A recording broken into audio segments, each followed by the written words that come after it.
It's new to you. Hey! Yeah. It was new to me. Sometimes I don't know what joke I'm making. And okay, on deck we have Reese Frame, then we have Diana, then Pandora, Lillian, and many more. Right now, please welcome to the stage, Zach Clinton.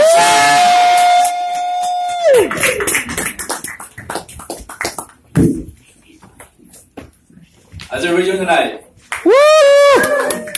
It's been a great show. We heard a lot of different things about pennies, guava juice, college, all great. College thing inspired me a little bit. One thing about college, like I feel like they always give you random roommates your first year. I think the weird thing about random roommates is you either get your new best friend or a serial killer.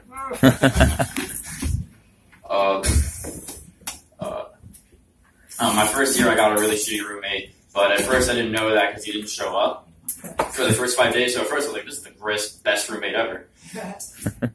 But then he showed up with his girlfriend and was like, she's moving in now. I was like, so I went from a deficit to a surplus of roommates. And that gives rise to all kinds of uncomfortable situations because, like, it's really hard when you have two roommates that are attracted to each other because, like, they just ask for the room all the time. And, like, one time we asked him for the room so he could have sex with his girlfriend. And I was like, no. And he was like, okay. And then they just started fucking.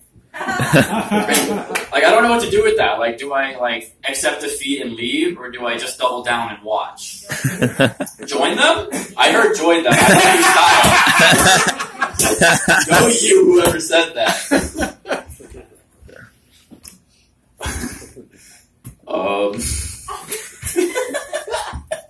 I'm just blown away by that. You would join them? You're going to ask, or you just go in, you start undressing. Sit down. I'm in this. All right, baby. I like your style. My dad gives me really weird advice. Right before I went off to college, he was like, son, sat me down. He's like, if you're ever getting robbed, you should start masturbating. Thank you. That will get them to go away. And I'm not so sure about that. I don't know what the success rate. I don't know if he's tried this before, but it doesn't sound really well. I think that definitely goes against the conventional wisdom, which I think is like you should just give them your money. But he's saying you should just give them a load. Yay for biological warfare.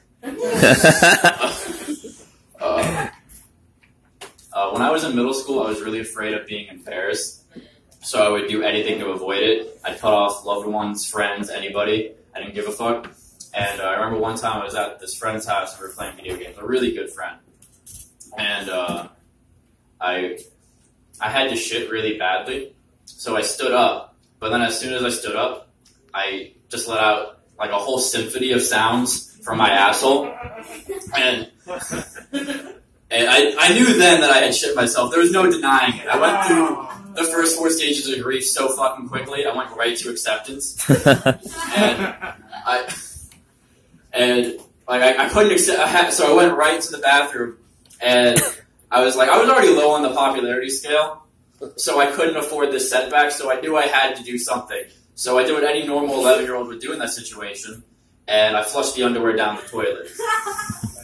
But the toilet didn't like that. It did not take. So I hit that fucking lever like 8 times. I was trying to get this fucking shit to take, but every time I hit the lever, like the water would just rise more with the shit underwear, and my anxiety would grow. And like I wasn't giving up though. I was committed.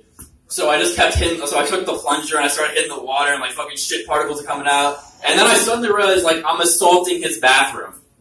I'm making a lot of noise. So now he's like knocking on the door. He's like, "Are you okay in there, man?" I'm like, "Yeah, I'm fine." And then. So finally I get it to take, and it goes down, and I'm like, I can never go back here again. This is the end. This is the end of the friendship. So I walk out of the bathroom, and he's like, are you okay? I'm like, yeah. And I'm like, I'm going to go. And he's like, are you sure? Like, we're having dinner. You can stay for dinner. I'm like, no, I'm good. I'm going to go eat some rat poison.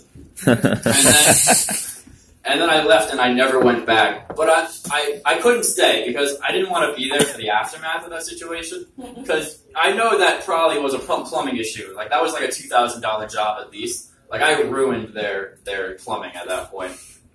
And I just feel like that might have like ripped their family apart, you know? like maybe maybe they were a poor family. So this is probably like a financial setback, and like I just imagine like again, Thomas, really? Like I just feel like the son got blamed really hard for that, and he just had to deal with the shame of that, and I just feel bad. I couldn't go to therapy, so I decided to share with that, you guys. Thank you. Yeah.